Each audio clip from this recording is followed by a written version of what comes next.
Budget অধিবেশনে যাওয়াকালীন দুর্ঘটনার শিকার কলকাতার ডেপুটি মেয়র অতীন ঘোষ। তালতলার মোড়ে একটি সরকারি বাস ধাক্কা মারে ডেপুটি মেয়রের গাড়ির সামনের অংশ দুমড়ে যায়। গাড়ির সামনের সিটেই বসেছিলেন ডেপুটি মেয়র। কোনো রকমে বড় দুর্ঘটনা থেকে রক্ষা পান deputy mayor Atin Ghosh. Budget অধিবেশনে যাওয়াকালীন দুর্ঘটনার শিকার কলকাতার ডেপুটি মেয়র অতীন ঘোষ। তালতলার মোড়ে একটি সরকারি বাস ধাক্কা মারে ডেপুটি মেয়রের গাড়ির সামনের অংশ দুমড়ে যায়। গাড়ির সামনের সিটেই বসেছিলেন ডেপুটি মেয়র। কোনো রকমে বড় দুর্ঘটনা থেকে রক্ষা পান ডেপুটি মেয়র।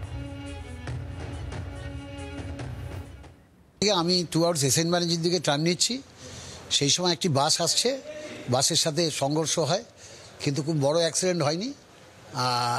ঈশ্বরের আশীর্বাদে সামান্যর উপর দিয়ে গেছে, গাড়ির সামনে এটা ড্যামেজ হয়েছে, কিন্তু আমার কোনো চোট লাগেনি। আমি গাড়ির সামনের সিটে বসে কমপ্লেন করছি না, কারণ আমি মনে করি উভয়ের দোষ আছে। বাস ড্রাইভারও যেমনি দোষ আছে, আমার ড্রাইভারও অসতর্কতার কারণ হচ্ছে। বাজেট অধিবেশনে যাওয়াকালীন দুর্ঘটনার শিকার যেরকম শুনলেন কলকাতা পুরসভার ডেপুটি মেয়র অতীন ঘোষ, তিনি নিজেই বলছেন যে দুতরফেরই সমস্যা ছিল এবং তালতলার মোড়ে একটি সরকারি বাস ধাক্কা মারে ডেপুটি মেয়রের গাড়ির সামনের অংশ দুমড়ে যায়। গাড়ির সামনের সিটেই বসেছিলেন ডেপুটি মেয়র অতীন ঘোষ। কোনো রকমে বড় দুর্ঘটনা থেকে রক্ষা পান deputy mayor Atin Ghosh. Budget অধিবেশনে যোগ দিতে আসাকালীন ডেপুটি মেয়র অতীন ঘোষ তিনি দুর্ঘটনার কবলে পড়েন। এই যে ডেপুটি মেয়রের গাড়ি আমরা দেখতে পাচ্ছি, তার বাঁদিকের অংশটা, সামনের যে বাঁদিকের অংশ একেবারে তুবড়ে গিয়েছে।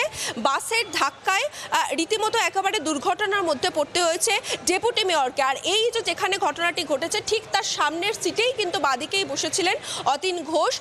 যেটা জানা যাচ্ছে একদম অল্পের জন্য কিন্তু তিনি রক্ষা পেয়েছেন। একটি সরকারি বাসের ধাক্কায় গাড়ি একেবারে দুমড়ে তুবড়ে যায়। সেই জায়গা থেকে এর আগেও দেখা গিয়েছে যে সরকারি বাস বা বেসরকারি বাসের রেসারেসি, এবং তার মধ্যে এখন দুর্ঘটনার কবলে পড়লেন ডেপুটি মেয়র। সেই জায়গা থেকে যে বাস ড্রাইভার তাকে ট্র্যাক করা হচ্ছে এবং তার বিরুদ্ধে মামলা রুজু করা হবে বলেও জানা গিয়েছে। ক্যামেরায় অমিত দাসের সঙ্গে রক্তিমা দাস, জি 24 ঘন্টা, কলকাতা। বাংলার আওয়াজ, বাঙালির আবেগ, জি 24 ঘন্টা।